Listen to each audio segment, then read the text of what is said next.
So welcome to this webinar about the return to campus at Tulane University. Let me say, I wish I could be with all of you in person at this moment, and I'm very much looking forward to being with all of you in person in 2 weeks. I miss everyone. I miss the activity of the campus. I know this has been a very anxious time for so many of the students out there, not only because over the last year and a half, you've been confronting issues of COVID, which are clearly unique in your life and in the life of this nation. But on top of that, you've had to face Ida, a hurricane, a Category 4 hurricane, and which has disrupted your lives and your relationships and scattered many of you, virtually all of you, across the country.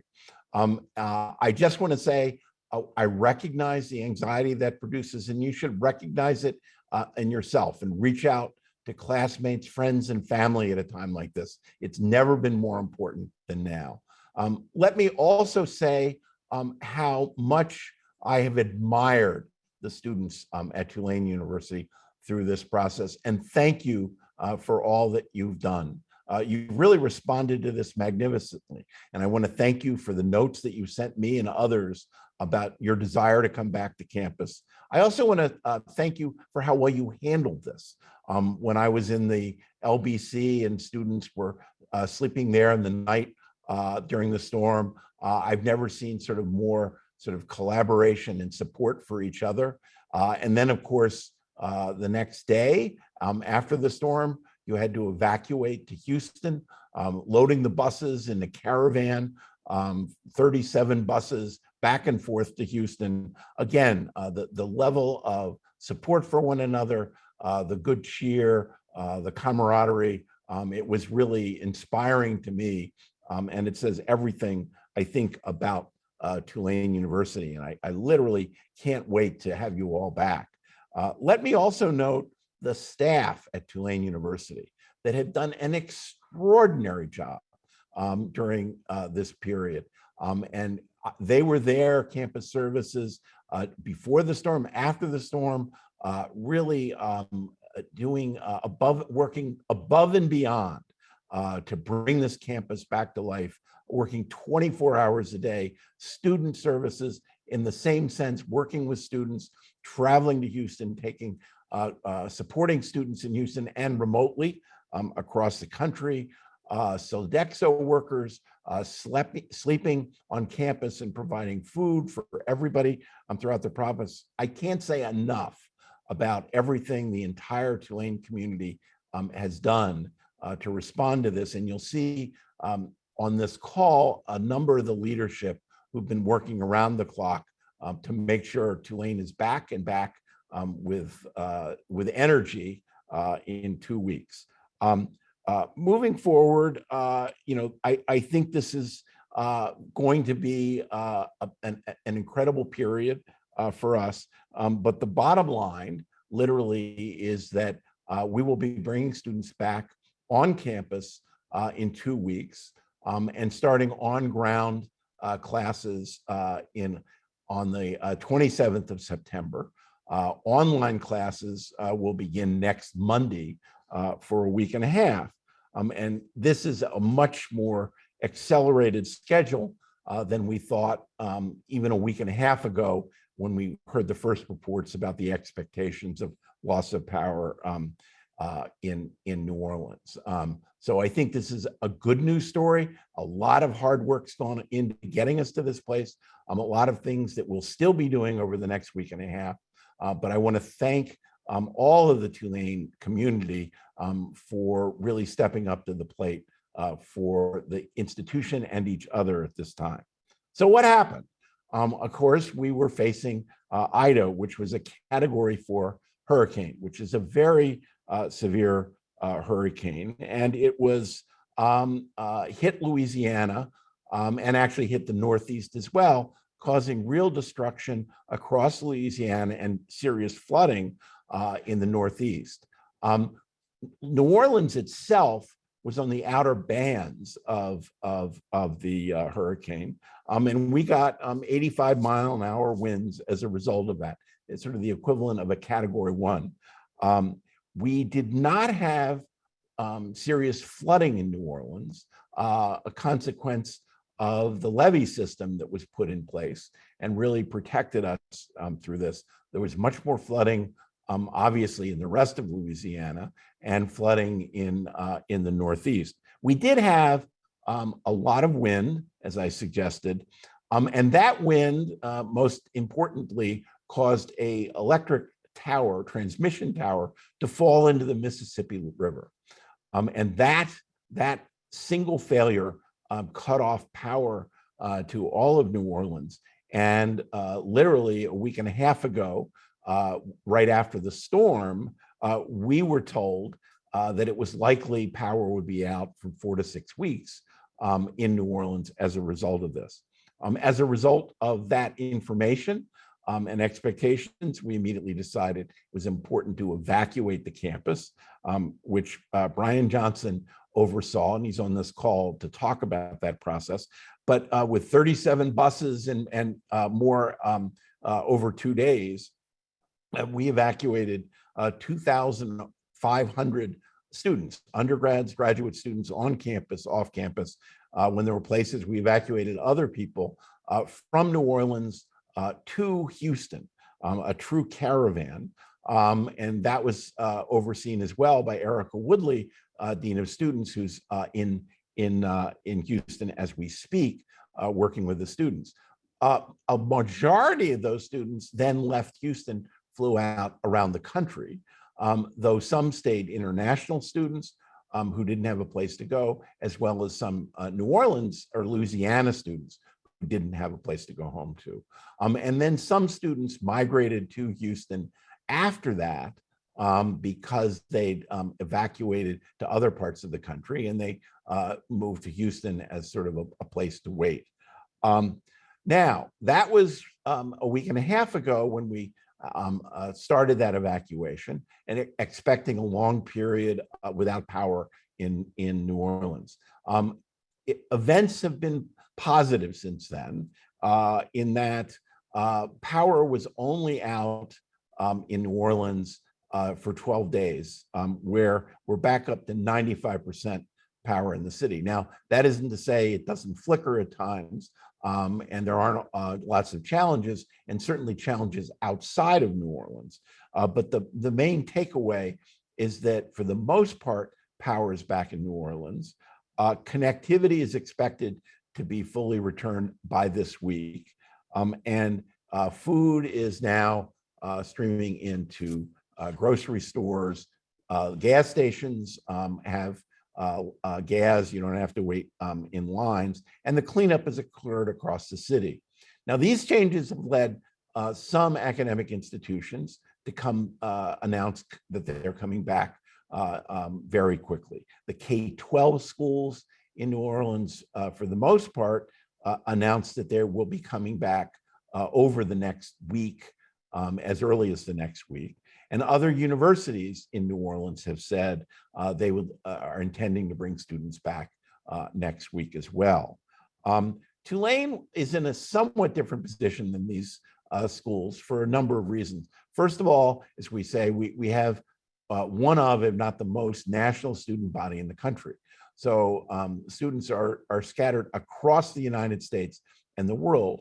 And the traveling back to New Orleans can be very complicated for all of our students. We've also had faculty that may have located outside the city, as well as some staff. And we need to be thinking about their travel back to New Orleans. It's also very important that we are engaged in a full court press in bringing all of our campuses back and to ensure that they're safe and can support our academic activities. Campus Services has inspected 120 buildings on the campus, is now in the process of inspecting all the rooms, all the dorm rooms. If there is any effect, we're getting the rooms up to speed and having an outside entity give a certification of quality. That's a long process, but we believe it's an incredibly important process before we bring our community back. What does that mean in terms of the next few weeks? Well, as of next Monday, we will start online teaching at the university, which will start a week and a half of online teaching. We also will be opening up the downtown campus that had less of an effect from the storm. So that will be available. A week later, the 20th, the Uptown campus will open.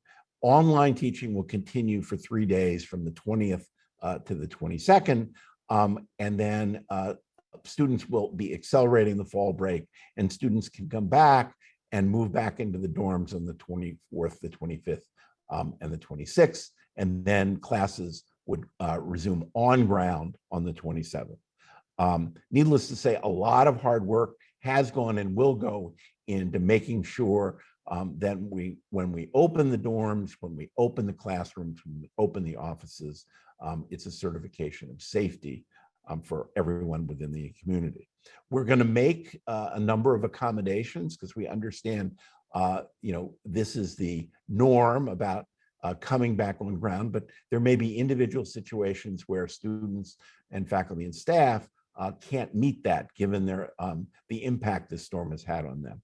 For students, it may be that they can't get back here by the 27th of September. And we've asked faculty to please be sensitive to that. And as part of that, either allow them to study remotely during that period or make accommodations. There may also be faculty who can't get back by the 27th. And for them, they may be teaching remotely during that period. We've also established an emergency fund for students. And Dean Woodley is overseeing the distribution of that fund. We understand there are many unforeseen costs that have been incurred as part of the evacuation and return process, and we want to be sensitive to that. A number of students, obviously undergrad and grad, live off campus, and there may be challenges in their living, their housing when they come back. We've encouraged them to reach out to landlords to get a sense of what the status is. We think that will change over time.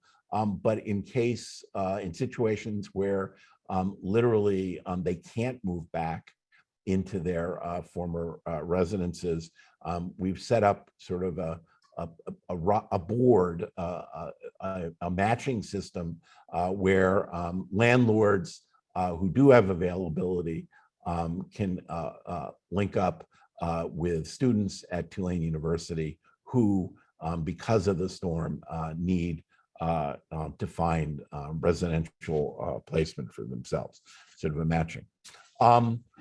Finally, obviously, we're in the throes of a pandemic across the United States. Last year, Tulane really was a leader nationally in confronting COVID.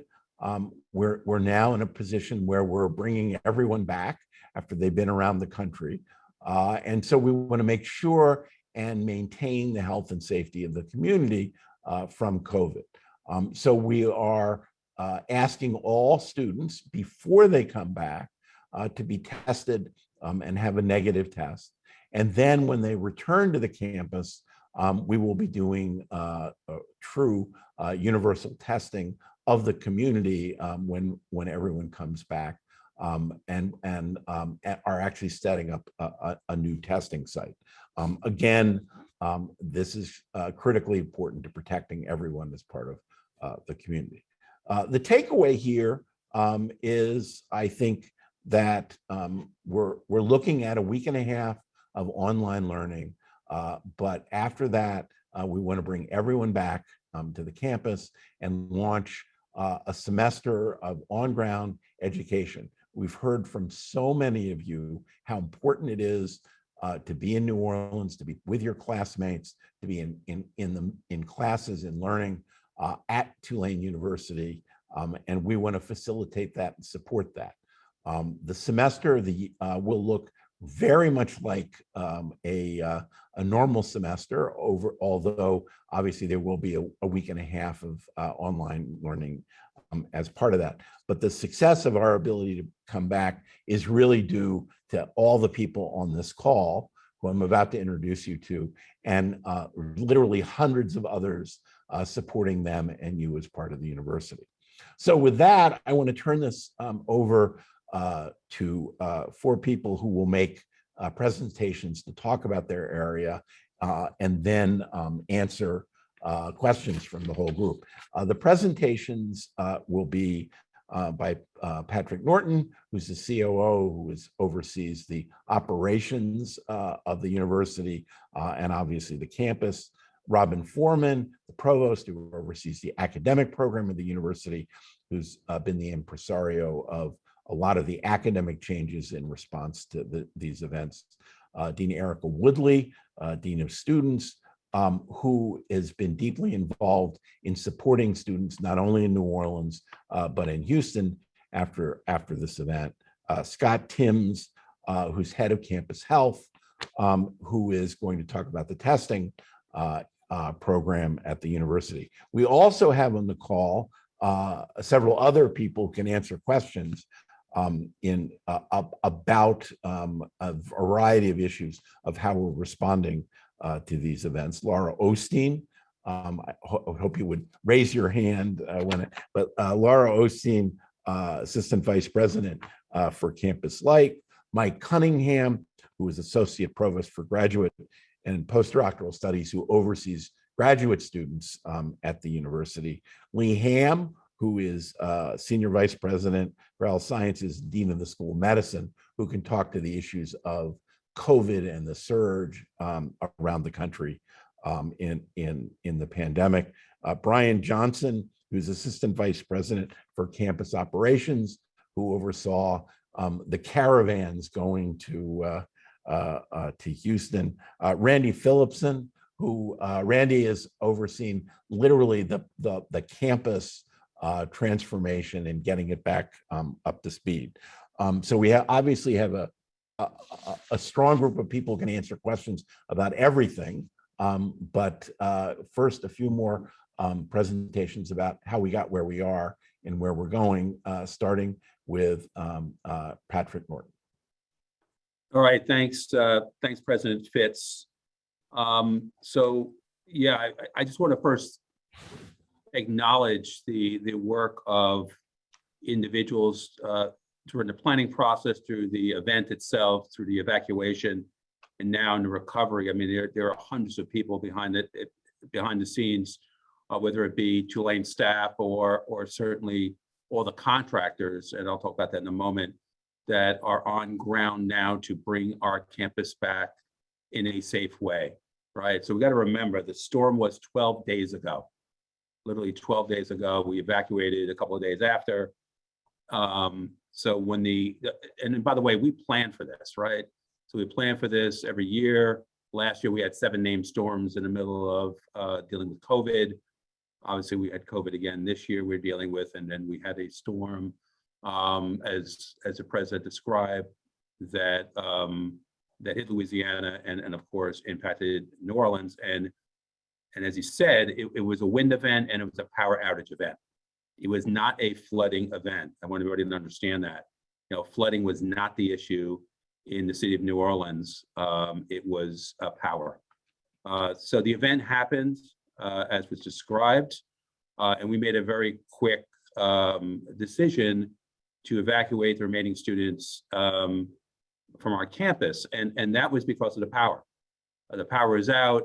We didn't know when it was going to be restored. We heard 3 to 4 weeks, maybe even longer, and that was not a good situation for anybody to be in, especially our students. And by the way, we took all comers. We took on-campus undergraduates, we took off-campus undergraduates, and we took off-campus graduate students. We took the occasional faculty and staff member that wanted to get on a bus to Houston, and then for points beyond that. So, you know, that evacuation on the Tulane side was managed by Brian Johnson, expertly, getting over 37 buses and getting them over to Houston. And then Erica Woodley was on the other side to receive all these individuals and making sure they got to where they were going, whether it's to an airport or whether it's to a hotel. So that evacuation worked pretty well, was put together in short order. And then that led us to have a pretty open campus, to be able to do the recovery. And recovery is, and the way I like to describe is that we have widespread minimal damage. What does that mean? And we have some extensive damage here and there, but widespread minimal damage means just about every building has been touched by the storm. We got some roof issues sometimes, we got some window issues, we got some water intrusion, and maybe sometimes all three, right? Some buildings are worse than others, some are hardly touched, but they have a little bit. That means we need to go into every space, which is the right thing to do, by the way. We go into every space, we inspect it, we assess it, we remediate right away, and then some of it's gonna be long-term repairs. So we have some roofs that are gonna be kind of stripped out and repaired completely. But the good news is that as we're assessing, we're remediating, right? So for example, if there's a roof damage, we tarp it. We don't want any more water intrusion. So we're breaking it up into several categories. One is our academic spaces / research spaces and our residence halls. So let me start with the residence halls first, because that's probably something that you're most interested in. And it's almost like a tale of two cities. Some of the res halls are probably could have been moved in by the students, a few days ago or maybe longer, right? They were pretty much untouched, very little impact, maybe a little water, but that's easily cleaned up, but not any really major damage. Some took on more water intrusion and we're doing remediation. Very few rooms will have to be taken offline for longer term repair. And actually, there's one room that we saw in Warren, and I won't give the number, but that had a window blowout, was absolutely repaired. I toured it today, and it is in great shape right now, and is ready for move-in. It'll be ready for move-in on 9/27. So I think the news, really the takeaway from this is we've assessed every room. We're in there doing all the remediation and any repairs we need to do. And these rooms will be ready when move-in starts on the 24th, okay? And probably a couple of days earlier. So that's the residence halls. But I know there's probably a number of questions about particular residence halls, and maybe we'll get to answer them later after this webinar. But the good news is there's really not a lot of widespread, extensive damage, just a lot of minimal damage, right? Academic space, same type of thing, right? So we've gone through every room. Most every classroom is in good shape. There's some that need some work, but they'll be ready for 9/27, which is the on-campus education. And the technology is going to be ready on 9/27 too. So that's really great, is that we checked all the tech. There's some kind of minor tweaks we have to make to some of the technology, but all would be ready on or earlier than 9/27. So once again, residence halls, classrooms, academic space, faculty offices will be ready for the Uptown campus, by the way, on 9/20 for most faculty, and for on-ground learning on 9/27. As the president mentioned, downtown campus is open on 9/13, that's Monday. Uptown campus is open on 9/20 for faculty and staff only. Reopening is on 9/27. Move-ins around 24th and 25th. So we feel that we'll be fully operational, of course, on 9/27. A couple of items around activities around the city, as the president mentioned. There are no gas lines really anymore. Grocery stores are opening, restaurants are opening up. City is getting back to normal. Power is about almost 100% back in Orleans. There's the occasional area that's without power, but that's infrequent. Internet is coming back. We've been told by our Cox representative that the internet should be back in Orleans Parish fully by either the end of this week or early next week. I know that's going to be a concern for some as they go online, but I think more and more of the internet is coming up, and I know that we have options for students, or will have options for students if they don't have internet access. As far as some of the other services in the city, as the president mentioned, the K-12 schools are coming back next week, some on Monday, some on Wednesday. Both public and charter and private schools are coming back next week, so that's good for the city. Pre-K is coming back as well, specifically for Tulane. We have our Newcomb Child Care will open on 9/27 because of some damage to that, but they'll be operational on 9/27. We've also got our Bright Horizons downtown childcare that'll be open on Monday. And then we've also found some slots at Hoffman Early Childhood Center. We have about 36 slots for early childhood or pre-K education. So that's good. So parts of, that's great for our staff and great for our faculty. And those are the individuals that obviously are supporting the students that will be coming back. Food service wise, our Sodexo workers were incredible. They stayed here during the storm. They slept overnight. Many of us were here through the storm and beyond to ensure that the campus came back, that your students were evacuated, that your children were evacuated, and we were able to start bringing this campus back. I think I will just keep it simple about our spaces. The focus of these spaces is, number one, we want to make sure these spaces are dry from water. Number two, free from smell and environmental concerns. And three, they're going to be in the same form and function prior to the storm, right? There are going to be cases where you have the occasional crack in the wall or something that we're going to get to throughout the semester, or maybe the roof is not exactly repaired yet. But what we're asking for is patience from our community as we come back on 9/27. There will be some items that will be left to finish over the semester and even to the next semester. But we will, we're striving to ensure that our campus is fully operational on 9/27. Mike, that's a full stop for me. Thank you, Patrick. Obviously, a lot of work has been done in getting the campus back.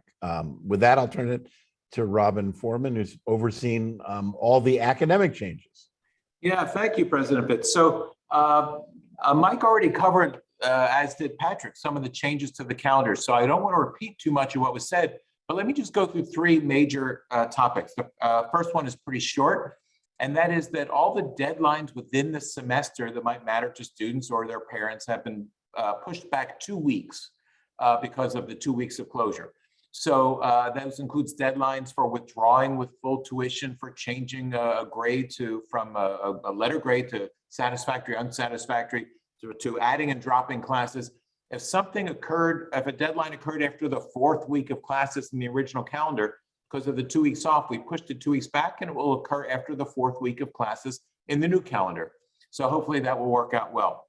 The second point, I want to just kind of go over again a little bit about the calendar of the next 2 weeks. As everyone has said, we will be starting classes online on the 13th. We'll have a week of classes 13 to 17, and then a half week the next week, the 20th, 21st, and 22nd. After that will be fall break, that Thursday, Friday, Saturday, and Sunday. So fall break is being rescheduled to that week of September 20th, the end of that week, and there will not be a fall break where it used to appear on the original calendar. We're using fall break as the time when everyone can come back to campus. So the campus will be closed to students. The first week we will be online. And the reason is because, as Patrick Norton was saying, we still have a lot of work to do. We're prioritizing getting the campus ready and safe for everyone's return, starting the 20th for faculty and staff and 27th for students. So I hope you'll understand that the campus won't be available to students the 13th through the 17th. There are lots of questions about what happens if my child doesn't have Wi-Fi. Two answers.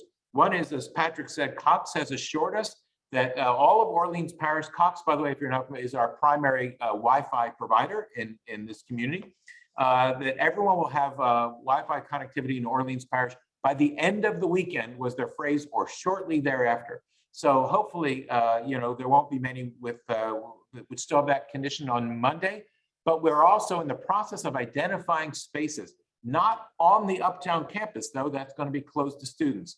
So we have spaces identified in our downtown campus, which will be open on the 13th. I think all of those buildings now we have spaces identified.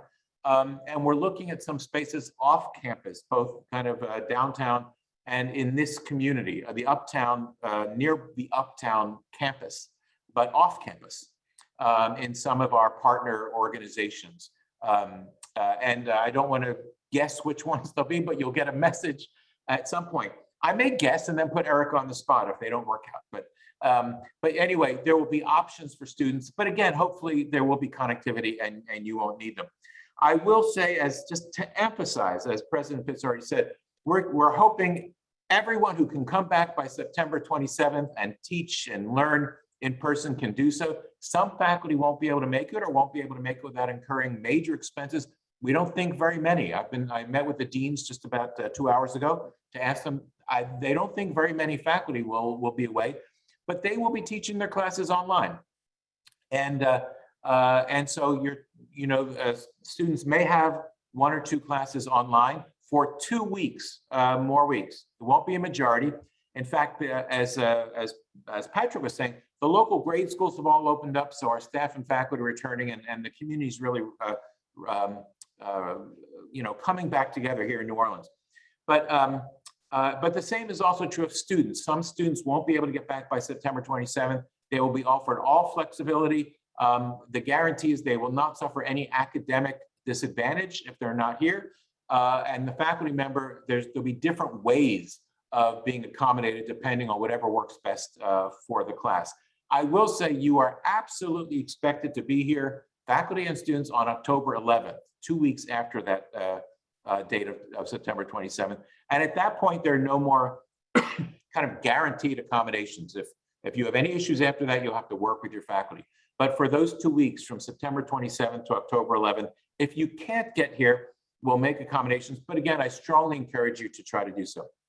And then finally, because we canceled 2 weeks of classes, the 2 weeks that are just coming to a close now, we had to make up those 2 weeks of classes.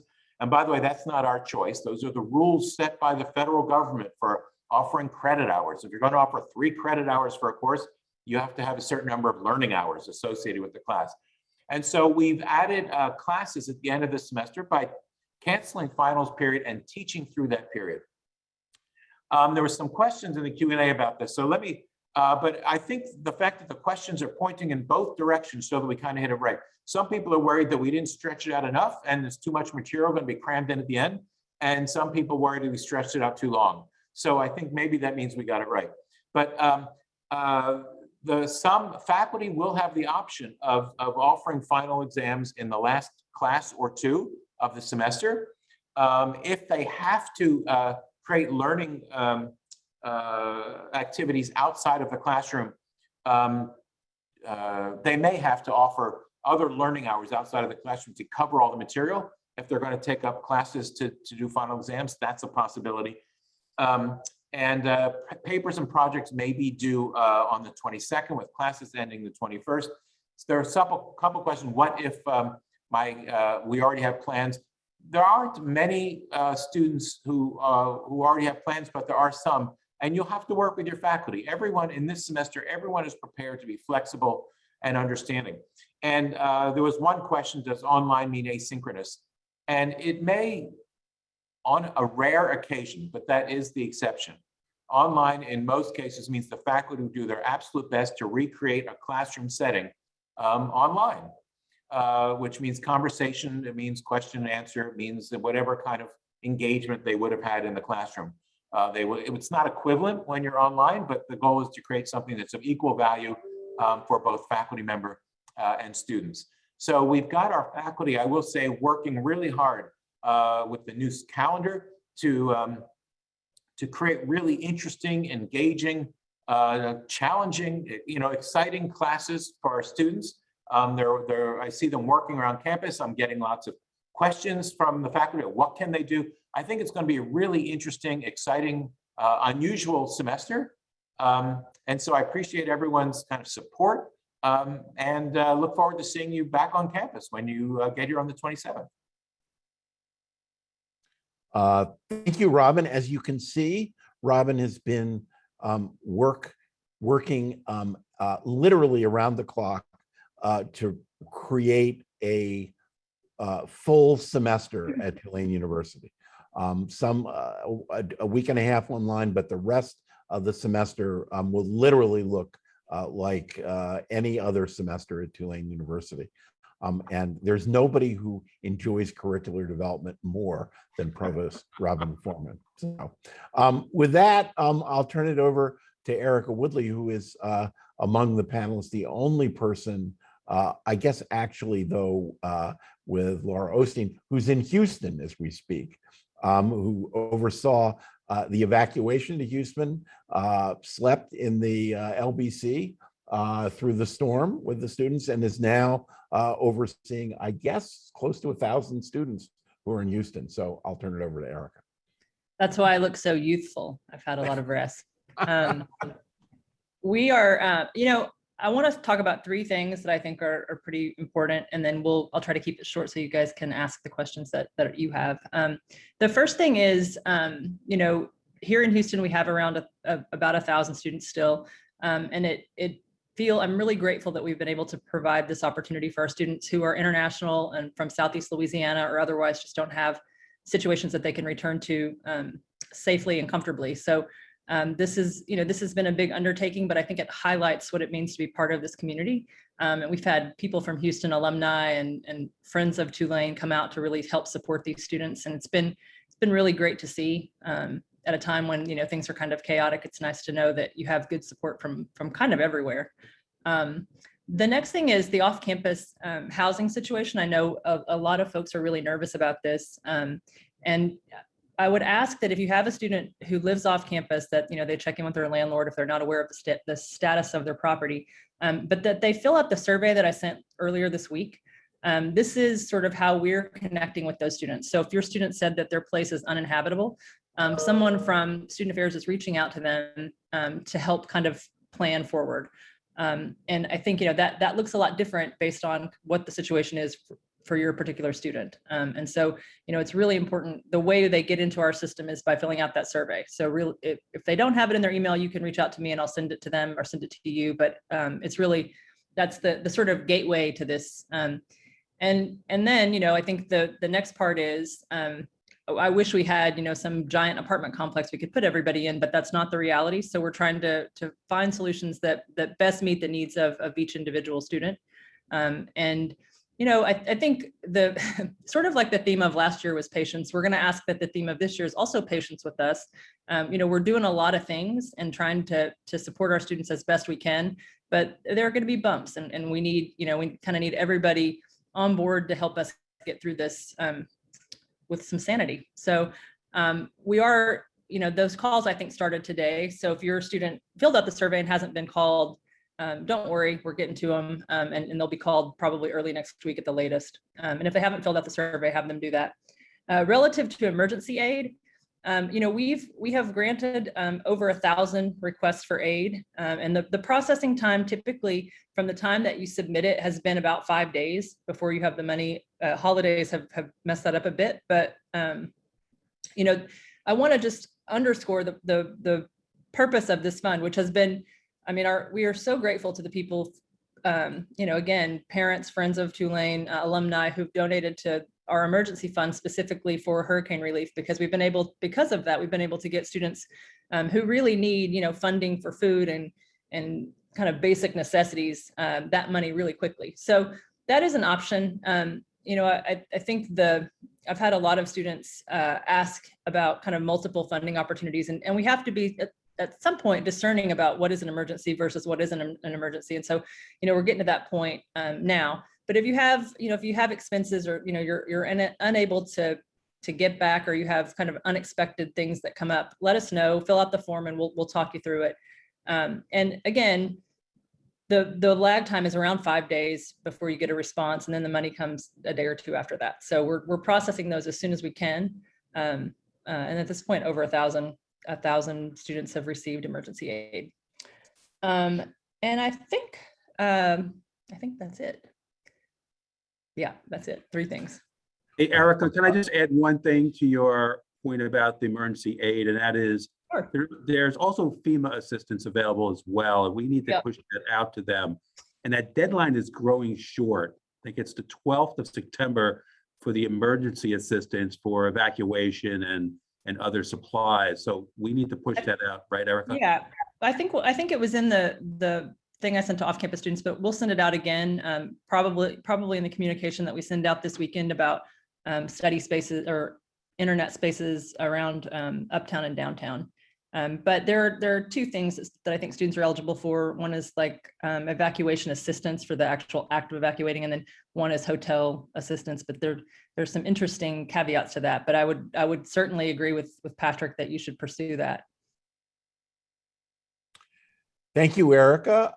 As you can see, no university has a more dedicated student affairs staff than Tulane University. I also want to thank all the parents. We've already received support donations from over 700 parents for this hurricane relief fund to help students in need in this situation. Thank you again, and it's been critical, and it will continue to be critical going forward. And then finally, I just want to quickly turn to Scott Timms, who oversees campus health, to talk about COVID testing in this time of where everybody's traveling and their lives are in flux. Thank you, President Fitz. So we'll be sending out an email either Monday or Tuesday to all students about the pre-return or the pre-arrival testing and testing once you're back on campus. We are going to be asking all students to test about 72 hours before their return to campus the week of the 20th. Whether on or off campus. So please be making preparations to get a test before you come back to campus around the 24th or whenever that is for you. If you're already in town trying to get a test where you can, if you can't, the Tulane testing centers will be available to you after September 20th. You don't need to try to do 2 tests that week here. So again, pre-arrival testing is important. I would also highly encourage our students who are evacuated or in different areas to quarantine 5 to 7 days prior to your return to, again, reduce your risk of bringing COVID back to Tulane or to the New Orleans community. That's all very important. I know that people have been in less than ideal situations to protect yourself from exposure during this evacuation period. So please do the best you can on those protocols. Beginning on September 20th, the Tulane testing centers for students will reopen. We'll be testing our all graduate, undergraduate, and professional students at least one time on campus. So prior to your return, you should have a test, but you should also get tested on campus sometime between September 20th and September 26th. You'll receive a QR code. You'll need to schedule. We're opening up an additional testing center on the Uptown campus to help handle the flow and the amount of testing that we'll need to complete during that week prior to the start of classes. So again, watch your email. We'll give you specific directions on how to upload your pre-arrival test and how to get your test once you're on campus after you've moved back in. Beginning on September 27th, our testing frequency will change. We will not be testing based on vaccination status. We will be testing all residential students twice per week. We will test all off-campus undergraduate students weekly and all employees, graduate, and professional students twice per month. We will be doing that through the end of October in order to get an assessment of where we are based on how the hurricane and the travel might have impacted COVID infections and trying to assess what's happening in the city.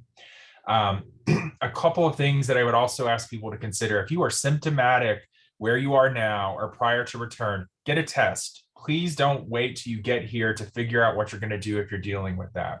If you test positive since Hurricane Ida or in a pre-arrival, please complete the COVID reporting form. It's really important for us to know who's tested positive so we can adapt the testing program for you, but also to make sure that you have appropriate contact tracing and isolation dates. So please contact us so that we can navigate that with you. We are currently trying to determine if there will be any changes to the public health protocols for COVID in the city. Right now, we are still under an indoor mask mandate. You are still required to show a negative COVID test or proof of vaccination in entering facilities. Those rules may change in the coming weeks as sort of the city comes out of this, but just be prepared to wear masks indoors on campus at this time. I would also just say we will begin our flu shots are mandatory for students. We begin those shots in October. If you have a chance to get it before you return, it's a little early, but it would be okay. Otherwise, please be prepared to get your flu vaccine once you get back on campus in October. We will be requiring that. It's critically important to help us differentiate between flu and COVID, sort of understanding what's going on. And last but not least, we are preparing to do booster vaccine shots on campus this fall as soon as we get the appropriate approvals.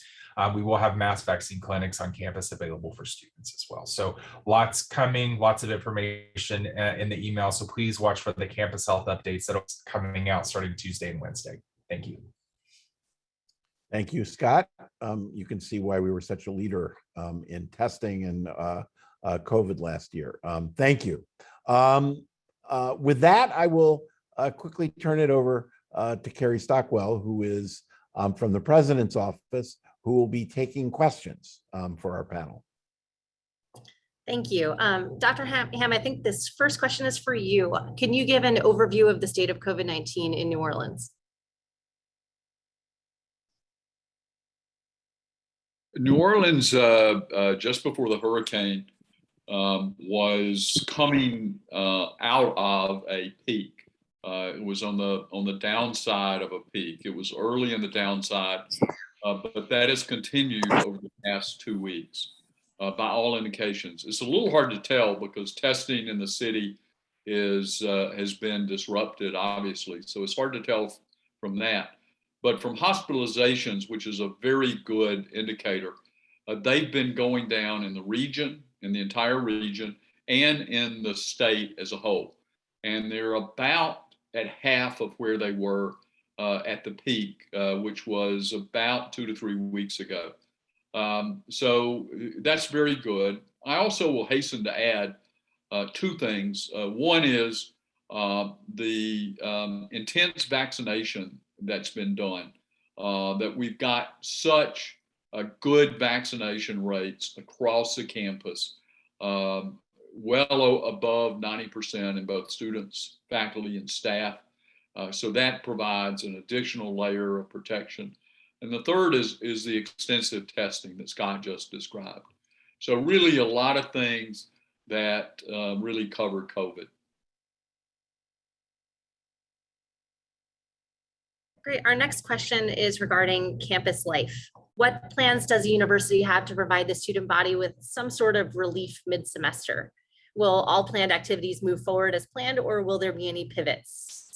And there's also a question about the club activities fair.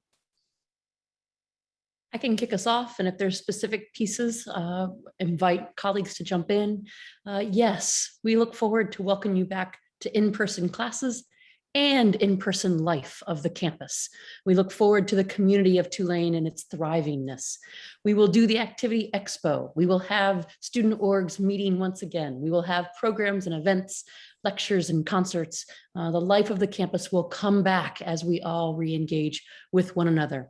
That includes as well folks who might be interested in Greek life, fraternity and sorority recruitment will continue forward. The dates of that process can be found online at greek.tulane.edu. There was a sophomore September plan through NTC. Those pieces will move forward as well. There might be some date changes as we're kind of in September now, but the plans of how we engage with you and how we connect you to each other are still a top priority for us and will continue as we move forward. I would open if there's any specific follow-ups to that, but to know that we are excited to bring you back and get going just like we would have. Yeah, I'll add just a note, because I know when the word breaks really meant social activities, but just to remind you that we kept a full week off for Thanksgiving as a break, roughly the midpoint between when they return and the end of the semester. And we also did not schedule, any of our makeup classes on the weekends to make sure that there was plenty of time for students to relax, decompress, hang out with friends, and participate in a whole variety of campus activities. And I would just add one more thing. I know there's a lot of interest in whether or not we're going to continue the current schedule with Parent and Family Weekend. And as of now, that's moving forward. Keep monitoring that website, the Parent Family Weekend website, for updates. We're obviously keeping an eye on the COVID-19 situation in New Orleans, but as of now, it's moving forward as planned. And I would also add that the graduate students are also planning to do all the events that they've been planning. And there are a lot of different graduate groups, so please check with your specific graduate group, but it will occur also.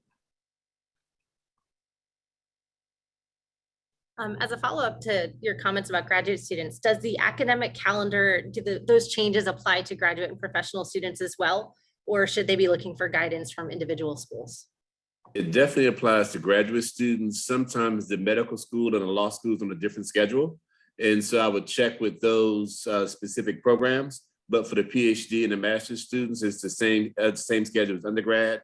The law school and med school sometimes has a little slightly different schedule. The School of Social Work also may have a different schedule too.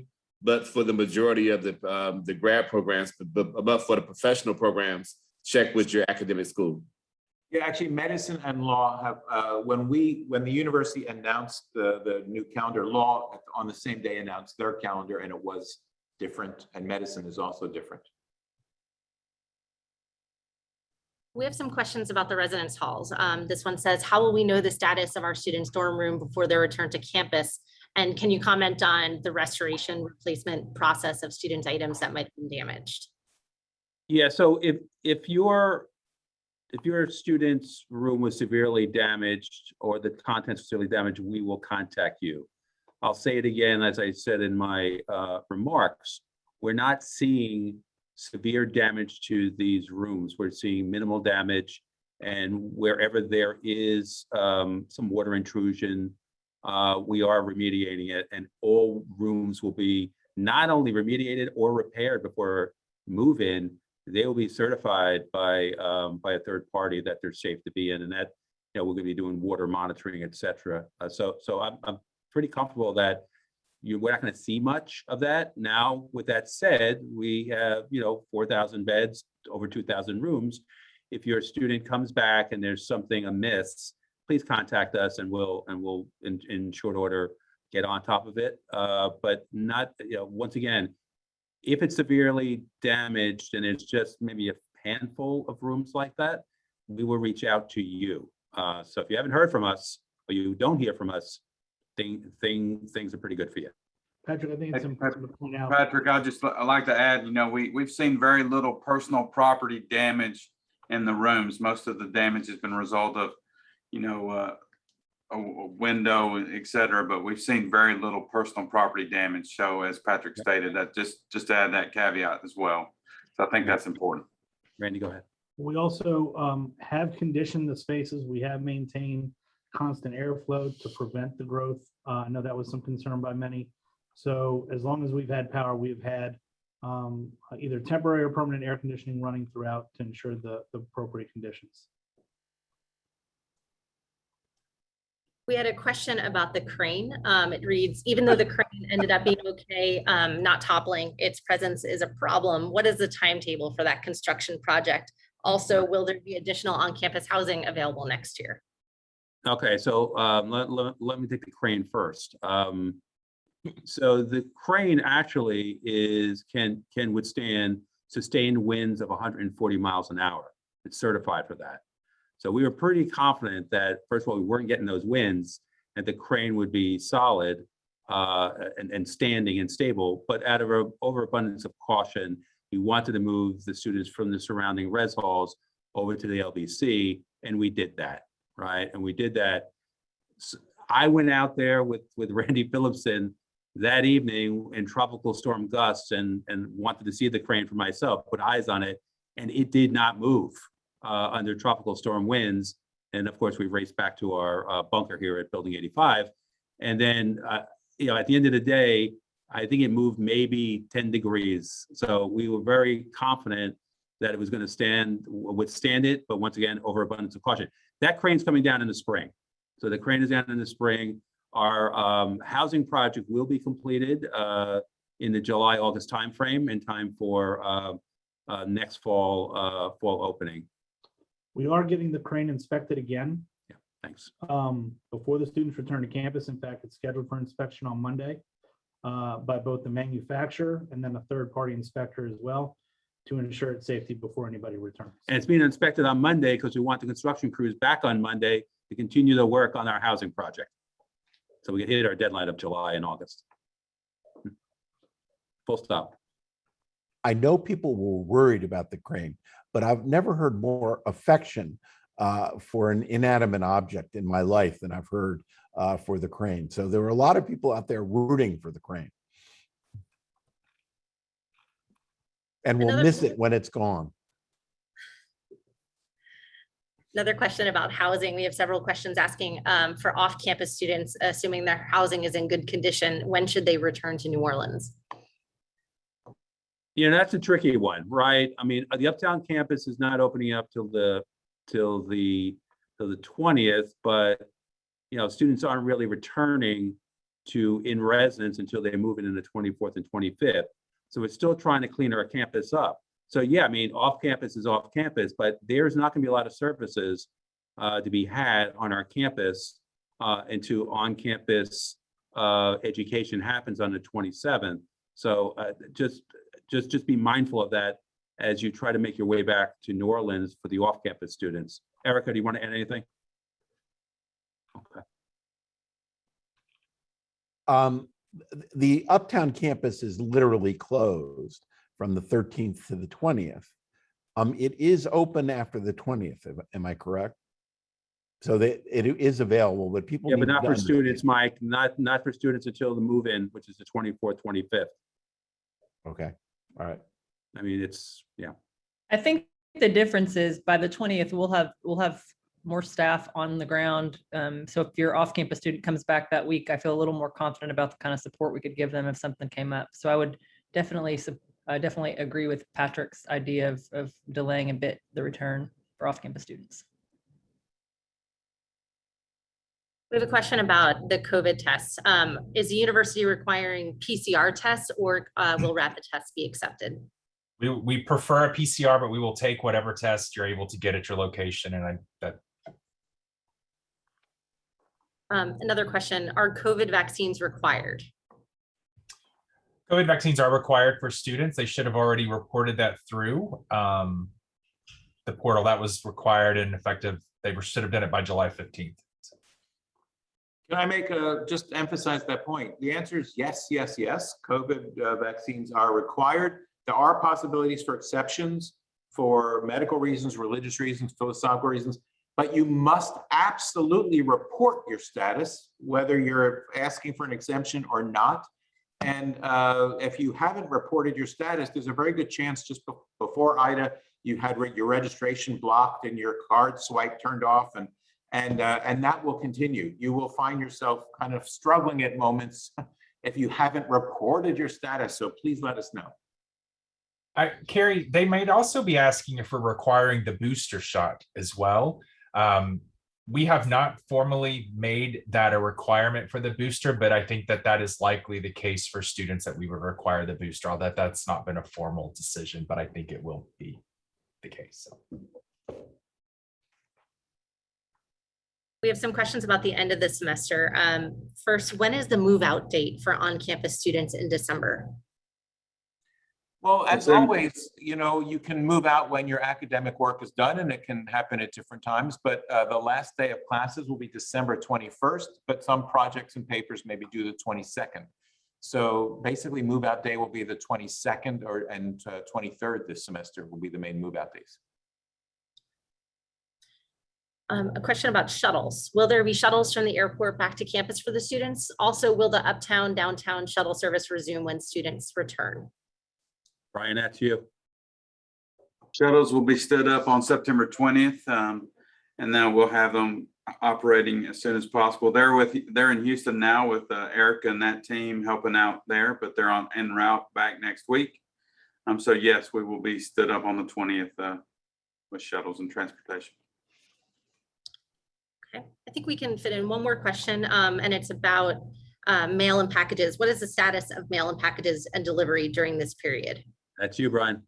Yep. So the package, the team is on ground. They've not turned away any packages. They're standing up on the Uptown campus on Monday, the 13th. They also standing up downtown as well. So they have been receiving packages at 2 of our off-campus locations.